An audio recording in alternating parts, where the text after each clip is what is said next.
All right, what is going on, guys? Welcome back to this episode of the Road to Redemption podcast. I'm, as always, your grateful host, Cam Williamson. Good to see you. Not going to be a whole lot of editing today. I'm kind of cut in tight here, but that's okay.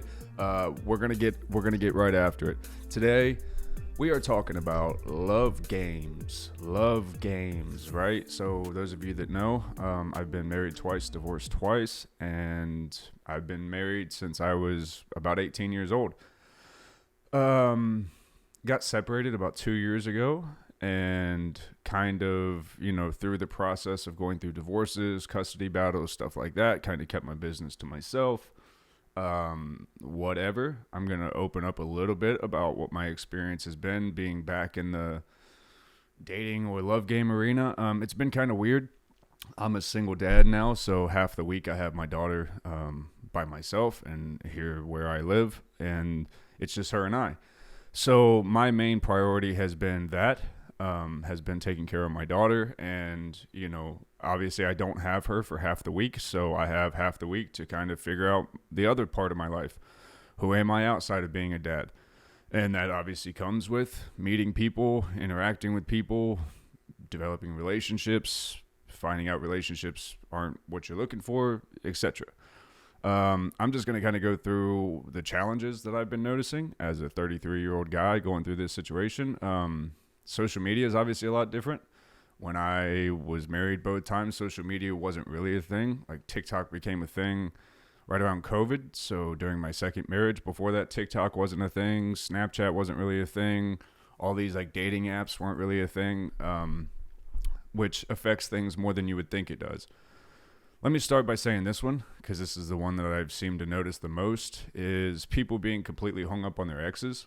It's very difficult to try to get to know somebody or try to see where a relationship can go if they're constantly allowing their ex to either affect their daily life, affect their mood, affect the way that they act, affect the way that they think, affect the way that they make decisions. When you see that someone's ex still has this crazy amount of control over their life, it's kind of off-putting, because it doesn't really seem like the person is ready to move on when they're so infatuated with everything this person says, everything this person does.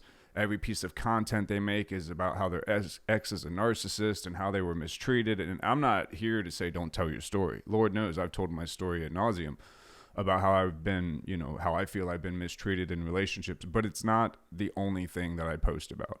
And it's not the majority of my content, I like to think. Social media is different. A lot of people, when they first start dating, they go, oh yeah, I have these apps, but I don't really use them, X, Y, and Z. And then you see they use them all day long. They send you messages, they send you pictures, they send you whatever it is. And you go, okay, well, you do use it. And then when you hang out with someone, you constantly hear that doink, doink, doink, and it's the Snapchat sound going off. And you're like, okay, so you are clearly talking to other people, whoever that may be. That's kind of puts you in a weird spot. If it's not super serious, it's not really your business to say. But if you are exclusively seeing someone, yeah, it's not really something I play. Difference in needs from what I've noticed now. People expect a lot more out of people in today's day and age, where if you're not constantly texting, if you go 15, 30 minutes without texting someone or, in touch with someone, all of a sudden now you have a roster and you're probably talking to 8,000 other people. When in reality, now I just have very strong boundaries in place. I don't do, obviously, if I'm not currently, I'm single, but if I was in a relationship, that doesn't come anywhere around my kids. That person for a very, very long time would not be around my kids, because I've done that before. I've made that mistake. I allowed my kids to get to know somebody and, fall in love with them as a person that they care about and the people around them, and it shattered them when it didn't work out. So that was my mistake as a father that I would never make again. That's hard for some people. Now, in my 30s, I found that most people are parents. Most people are dealing with baby daddies, whatever. In my situation, I have 2 baby moms, so I can't judge on that one.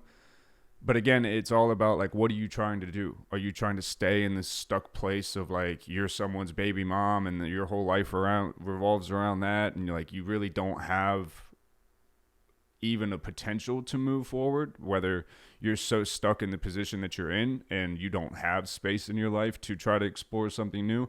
A lot of people feel like they can just because they have the time. And just because you have the time doesn't necessarily mean that you're in a place in life to be able to even explore something like that, right? And for me, I've had to kind of ask myself, like, am I even in a place that I want to? Right? Like right now, my life is pretty simple. When I hang out with my kid, I get to be fully locked in with her. I don't have to worry about anything else. I don't have to worry about, activating another side of myself or being anything for anyone else. I just get to relax. And then when it's my time to just chill by myself, when my daughter's with her mom, I get to dive back into me. I get to play golf with my buddies. I get to read whatever I want. I get to watch whatever I want. I get to, make whatever I want for dinner without doing that whole, well, what do you want to eat? Oh, I don't know. Well, why don't we figure something out? Oh, I don't know. And then you sit there for 3 hours and no decision gets made. Another big one that I've noticed with social media is I am a social media personality, as weird as that sounds to say. So like I have followers on social media. And from what I've noticed, there are some people that care more about being posted on social media and being seen on my social media than they care about being in a relationship with me. From day one, it becomes, oh, when are we going to post? When are we going to post this? When are we going to do that? And over the last couple of years, I've been very standoffish with stuff like that. I like my business to be mine. I don't really want my romantic or personal life out there on this, my actual personal life that I go through every day. I don't want that out on social media, which is why I don't really do vlogs anymore. Outside of when I go live on TikTok, which I do daily now, I don't want people seeing the inside of my house. I don't want people knowing who I'm in a relationship with. I don't want people knowing what I'm doing on a daily basis or on the weekends or whatever. Like, that's my life. That's my business. If I have something to share, I will. But it also just comes with a lot of drama. It comes with a lot of shit when you have more social media followers or engagement, because I'm used to this life. I've done it for a long time. I've done it for like 7.5 years now. And I started here on YouTube. So like I know how ruthless comments can be. I know how terrible people can be in comment sections and stuff like that. And I know how like even people that you don't know, I have people that follow me on social media and they get a sense of jealousy if they see someone get posted on my page, because they're like, oh, what the fuck? And it's like, well, I'm a guy. I'm a single guy who's living life, and I'm divorced. I don't have any commitments to anyone. I can do whatever I want. So I kind of am doing whatever I want right now. But right now, I think, at least for a while, I'm focused on myself. That doesn't mean I'm closing the door off to things if something was to possibly pop up, but it's just I'm not actively looking for it. I'm not in a space where I even care about it. I have learned that spending time by yourself, even if it's boring and it's sometimes lonely, is way better than spending time with someone who is interrupting your peace, you don't naturally jive with, or who shows pretty clearly that they have some kind of ulterior motives in the mix, right? So that's tough. Outside of that, it's just finding someone that you naturally mesh with, who, you could actually make time to be around when your schedules work, and understanding that at this age, most of us are parents. So we have school schedules, we have pickup schedules, we have drop-off schedules, we have visitation schedules, we have doctor's appointments, we have all this shit that affects our daily life, on top of, financial stresses and what are these kids going to fucking eat? And they got to be at soccer, and then they got to be here, and they got to do this. Like, all these things make it relatively hard, but not impossible, right? If you're committed or you meet the right person, I've said this forever, it doesn't matter what your schedule looks like. You could be as busy as a person could be, right? If you only have 2 minutes in between activities, just be like, hey, thinking about you. I hope you're having a good day. Hopefully we'll talk soon. That means a lot more to somebody than just, oh, I was busy. Sorry, we didn't talk for 6 hours, right? We're all busy. We all got shit going on. And it's one of those things where, like, are you in a place to be able to prioritize a relationship like that? Or does it have to fall down to like level 3 in your priority list? So like, you have to let people know that. And I think some people, they would rather kind of play this middle ground. Like, I don't really want to be bored, so I'm not trying to like I'm not trying to shut this off or cut this person off because if they stop texting me, either maybe I don't have anyone to talk to and then I'll be bored. That's just a game. That's just a game that people play for attention. And I have unfortunately fallen into that game a few times where it's like, and let's talk about this. Love bombing is a big thing. Is a big thing where people will come in strong. Oh my gosh, you're amazing. I think about you all the time. I've never met somebody like you.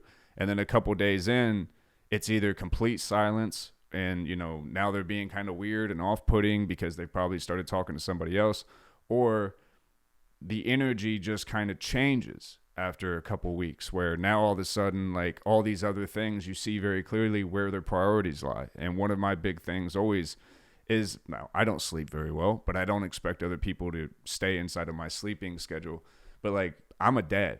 So I'm up by 5, 6 in the morning, hanging out, doing my thing. So that way I can get my kid ready and off to school. I could not be with someone that wants to stay in bed until 10:30, 11 o'clock in the morning. I couldn't do that. It was one of my big issues in one of my marriages, which is like, I want to spend time together. Now, does that mean you have to get up at 6 a.m.? No. But if you have to be at work at 9, or like the kids have to be up at school at 9, even if we don't stay in the same house, like we can make contact, right? If we get up and we're moving around, that means our phones are around us. I know me, when I first get up, mostly what I do is turn a podcast on it and I'm kind of walking around my house doing whatever I have to do. But I have my phone. Now, I've set different boundaries in place here where recently I don't respond to anything until at least like 7 in the morning.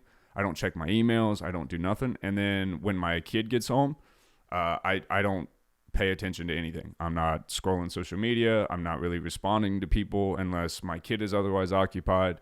I try to really separate those two things in my life now, where my time with my kid is my time with her and my time for everything else is that. That helps me compartmentalize things and keep, honestly, stress and overwhelming expectations off my back just by being a father. I'm not trying to juggle things that I unnecessarily don't need to juggle. And it allows me to focus on being the best I can be for my kid, making sure that we have a diverse set of meals throughout the week, making sure she's getting her schoolwork done, she's healthy, she's doing all these things that she's supposed to do. That is really what I care about right now. And she's getting older. She's in the formidable years of her life, and she needs me way more than anyone else needs me. My 2 daughters do. And I'm still, while it's a work in progress, I'm still trying to make plans to make my relationship with my oldest daughter better. It's just, that's a constant uphill battle. So again, that's another one of the reasons why, like, I don't have a ton of time or energy to invest in something, especially chaotic. Something that's going to cause drama, something that's going to make me feel bad for any amount of time that I have, that I'm spending with my kids. I have no time for stuff like that. I'm not competing with anyone. I'm not competing with your ex. I'm not competing with anybody that's on your roster. I'm not competing with anything. Anything that may have your time or attention, well, it can have it because I don't need it. And at this point, frankly, I don't even want it. I've been so turned off by the whole situation of dating in your 30s or whatever. It just seems like it's an absolute train wreck. An absolute train wreck. And I'm cool with that. If everyone wants to go off and live these train wreck lives that they seem to want to do, where they're talking to 50 different people on Snapchat and TikTok and this and that, and then they're trying to still lay down with somebody at the end of the night, but flip your phone over and turn it on silent so that way if it goes off, it doesn't ruin your relationship. Like, guys, that anxiety and that level of shit in a situation that's supposed to bring you peace and comfort is 1,000% not worth getting your rocks off occasionally. It's just fucking not. Or having someone to hang out with and watch a movie, Netflix and chill, whatever, like that shit's cool and whatever, until you realize that now you're just unhappy in a dating situationship. Once you've been married and you've realized what being unhappy feels like, you're pretty quick to pull the trigger. And I'm quick to cut people off. I'll just be like, hey, I appreciate it. This didn't work out. We don't need to talk anymore. Like, I hope you're good. I'll be good. Be good. And like, that's it. We don't need to keep in touch. We don't need to be friends. We don't need to whatever. Like, once I realize we don't vibe, my cutoff game is strong. So, I think it's something that we should all evaluate, especially if you're single. You should kind of look and see, like, yes, there's plenty of fish in the sea. I hear that all the time, but most of the fish out here are wild as shit and invested into a bunch of bullshit and just swimming in circles, not really trying to do nothing. They're stuck in their same school of fish and they're not really trying to get out there and swim around and see what's going on. Which, respect to the game.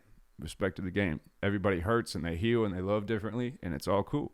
It's actually brought me a lot of peace as of recently to be like, this is not something I even care about. It's not something that it's been such a peace after being married from the time I was 18 to the time I was like 29-ish. And then now going out there and kind of seeing what the dating scene is like a little bit. Now I'm just like, you know what, man? I might be one of those dudes that just likes to rock out by myself until my kids are grown and whatever. And then, when I retire in North Carolina by a body of water somewhere and I can live this like casual life, maybe then I'll meet somebody. But like right now, it just seems way too chaotic. And it seems like it has been way more emotionally, socially, and physically, everything draining than it has been a benefit or an addition to my life. And I'm living by that thing now where like I'm good by myself.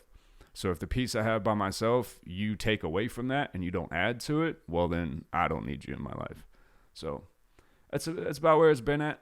That's kind of where my head has been at. That's kind of where, as I transition into this new stage of my life where I'm a single guy, kind of just being a single dad and trying to figure out what I'm going to do in this life, trying to be more consistent on social media. I've been going live every day on TikTok. I've been trying to post more consistently on there, and I've been making a plan to do better with this, to do the podcast, get some vlogs rolling again. But like I said, I'm trying not to share so much about my life anymore while still trying to be creative. So right now, I don't currently have anything that I have to move around. There's no people around me that I'd be like, oh, I can't film today because I've got this person around or whatever. So that's nice. I can pretty much do whatever I want, or I can do whatever I want. And it's opening a lot of doors. So I appreciate everybody that hangs out. I appreciate everyone that's been buying the book. The book has been flying off the shelves recently. The Road to Redemption, A Journey of Chasing Love and Doing Life the Hard Way is still available now on Amazon, paperback, hardcover, and Kindle version. There will be a second book. I'm working on that. I'm going to start working on that here in the next week or so, where I will tell the rest of the story. But right now, the battery's going to die, and I'm going to get the hell out of here. I love you guys. See you in the next one.